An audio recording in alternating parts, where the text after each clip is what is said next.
ሰላም ቤተሰቦቼ እንዴት ናችሁ? እንግዲህ ዛሬ ድሆች በገንዘባቸው የሚሰሩት 7 ስህተቶች ወይም ቁማሮች።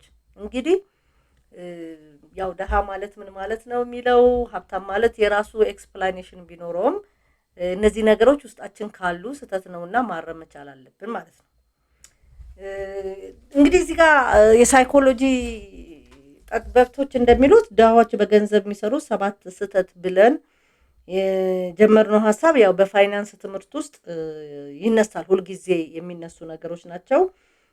እነዚህ ነገሮች ደግሞ ማስታወስ መቻል አለብን። ይህ የሰዎችን እሴት ለመከፋፈል ሳይሆን የገንዘብ ልምዳቸውን ለምሳሌ ሀብታም የገንዘብ ልምድ አለው፣ እንዴት እንደሚያስተዳድር፣ እንዴት እንደሚያወጣ፣ እንዴት እንደሚያስገባ፣ ደሃም እንደዚሁ ማለት ነው። ስለዚህ ዛሬ ላይ የምናየው የደሃውን ነው። እስቲ እንየውና ስህተት ከሆነ ማስተካከል መቻል አለብን ማለት ነው።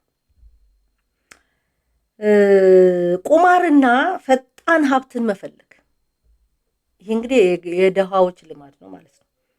ገንዘብን በድል ይመጣል ብሎ ማሰብ፣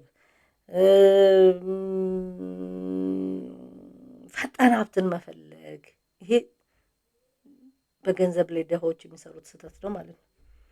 እቅድ ሳያወጡ መውጣት፣ እቅድ ሳይኖር በቃ ያለ እቅድ ዝም ብሎ አመት እስከማመምጣት ብሩ ይመጣል፣ እቅድ የለንም፣ ያለ እቅድ ይወጣል። ያለ እቅድ የመጣ ያለ እቅድ ስለሚወጣ ማለት ነው።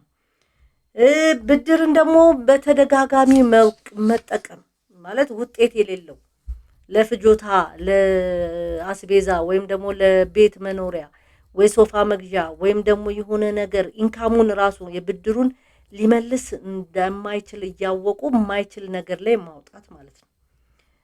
ቁጠባንም እንደ ኃጢአት ማየት፣ ቁጠባ ልክ እምነት በእግዚአብሔር ላይ የሌለው ሰው እንደሚቆጠብ አድርጎ ማሰብ የሚያመጣው ነገር አለ ማለት ነው። ለስሜታቸው መገዛት፣ ይህም ደግሞ አለ። በቃ ሲፈልጉ መብላት ይበላሉ። ስጋ ኪስ ውስጥ 1000 ብር እያለ 1000 ብር ስጋ የሚበላ አለ። ነገ የሚመጡትን ነገሮች ባለማየት ማለት ነው።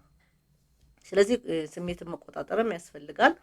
የፋይናንስ ትምህርት ለመማርም አለመፈለግ እንደዚሁ ችግር ነው። የጊዜና እድል ይገጣጠማል ብሎ መጠበቅ፣ ሳይሰሩ መጠበቅ፣ እድል በድል ይከፍላለሁ ብሎ ማሰብ ትንሽ ከባድ ነውና እነዚህ ነገሮች ስህተቶች ናቸው። ስህተቶች እነዚህ ነገሮች ራሳችን ውስጥ ካለ ማስተካከል ይገባናል ማለት ነው። ቤተሰቦቼ አመሰግናለሁ።